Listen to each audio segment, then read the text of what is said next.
as soon as I get a Switch OLED, the Switch that I have now, that's getting modded. Because, well, the main thing is I want to play Smash Bros. With mods. But the other main thing is I can get Pokégen. So I can get all the competitive Pokemon I want without even needing to grind for TMs. And I mean, on the one hand, I mean, it's this question of, and I think it's always been the question of, you know, should you allow stuff like that in these games? And I think that my opinion on it is really that as long as the Pokemon are obtained legally and everything, like the stats, the moves, the abilities, all of that is legal. So like you don't have the maximum number of EVs in every stat. As long as that stuff is legit, I think it's perfectly okay. Because really it's just a time save. I think that, you know, in Smash Bros, you have all of the tools. In Mario Kart, you have all of the tools. In Splatoon, you do have to grind in Splatoon, but you have most of the tools. Like, it's a lot easier to get them. In Splatoon, it's more of a progression system, because the better you are, the easier it is to get everything. So, in all of those games that Nintendo promotes competitively, it is very easy to have everything that you need. In Pokemon, you need to grind for TMs, you need to breed the Pokemon, you need to train the EVs. That could take hours just for one Pokemon. You need to make sure you have the perfect IVs, which they made better with the bottle cap system, but still not perfect. Because you do have to get the Pokemon up to level 100, which I'm not a fan of.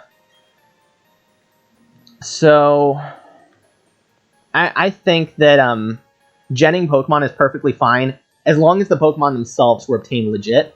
So that's what I'm going to do, is I'm going to just breed the Pokemon and then gen them to have the moves and etc. that I want.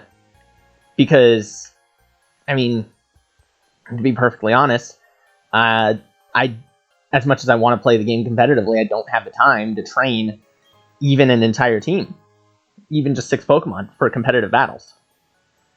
So a lot of people will be like, oh, hacking your Switch is bad, and homebrew, and genning your Pokemon and using them competitively, but I can almost guarantee that not a single person who has won the World Championships has not used something like Action Replay in their lives on a Pokemon game. I can guarantee you that, and I can guarantee that I'm sure none of them have not used a Pokemon that they have genned through Action Replay or Pokégen or something like that on any of their teams that they've used competitively.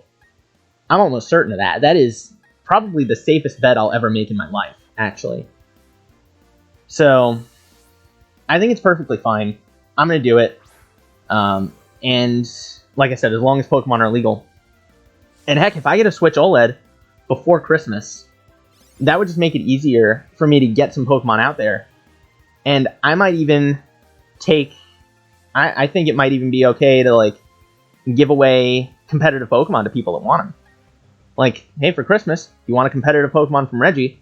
I'm not making this offer right now. I'm saying if I get a Switch OLED, and I mod this Switch before Christmas, if that occurs, then, hey, if you want a competitively trained Pokemon from Reggie Plays Games, then I'm more than happy to get you one.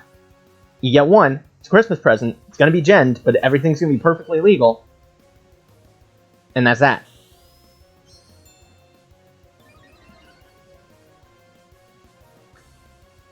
And then, like, for close friends, I'm more than happy to do entire teams.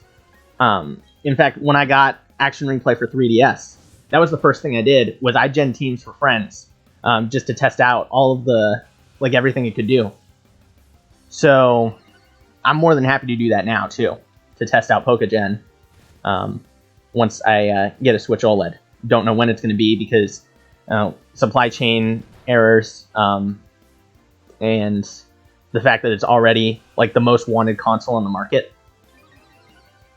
So, yeah. But if I do get it, then you can be sure that I would be more than happy to get each of my viewers a Pokemon, if they want one, for Brilliant Diamond Shining Pearl. And teams for my friends.